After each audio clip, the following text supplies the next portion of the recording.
आणि यानंतरची एक मोठी बातमी आहे। माहीमचं सेंट झेवियर्स महाविद्यालय बॉम्बनं उडवून देण्याची धमकी मिळालेली आहे। कॉलेजच्या प्राचार्यांनी मुंबई पोलिसांना या संदर्भातली माहिती दिलेली आहे। आत्ताच्या घडीची मोठी बातमी आहे। कॉलेजच्या प्रसाधन गृहामध्ये धमकीची निनावी चिठ्ठी असल्याचं समोर आलंय। पोलिसांकडून कसून शोध सध्या घेतला जातोय, मात्र काहीही आढळलं नाहीये।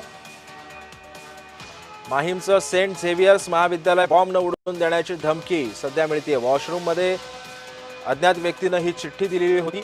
कॉलेजच्या प्राचार्यांनी ही माहिती मुंबई पोलिसांना दिलेली आहे। कॉलेजच्या प्रसाधन गृहामध्ये या धमकीची निनावी चिठ्ठी सापडलेली आहे। या संदर्भात अधिक माहिती जाणून घेऊयात। माझे सहकारी मनोज कुलकर्णी आपल्या सोबत आहेत। तर मनोज, नेमका हा सगळा प्रकार काय आहे आणि तिथे तपासणी केल्यानंतर पोलिसांच्या हाती काय लागलाय?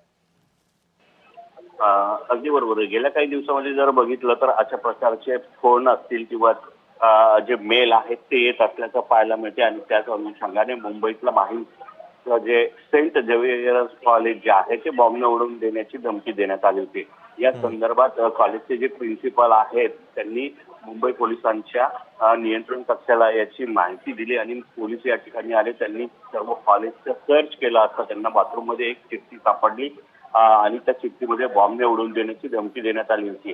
त्यानंतर मात्र पोलिसांनी कॉलेज परिसरातलं जे ऑपरेशन आहे ते राबवल्यानंतर जे संशयास्पद आहे ते सगळं काही आढळून आलं।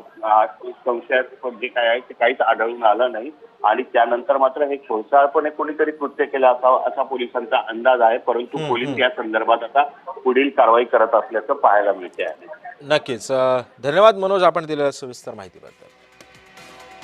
कॉलेजच्या प्रसाधन गृहामध्ये ही धमकीची चिठ्ठी दिलेली होती। निनावी चिठ्ठी आहे। कॉलेजच्या प्राचार्यांकडूनच पोलिसांना ही माहिती दिलेली आहे। पोलिसांकडून कसून शोध सध्या घेतला जातोय, मात्र या संदर्भामध्ये काहीच आढळून आलेलं नाहीये। माहीमचं सेंट झेवियर्स महाविद्यालय बॉम्बनं उडवून देण्याची धमकी एका अज्ञात व्यक्तीनं दिल्याचं समजतंय। कॉलेजच्या प्राचार्यांनी या संदर्भातली मुंबई पोलिसांना माहिती दिलेली आहे।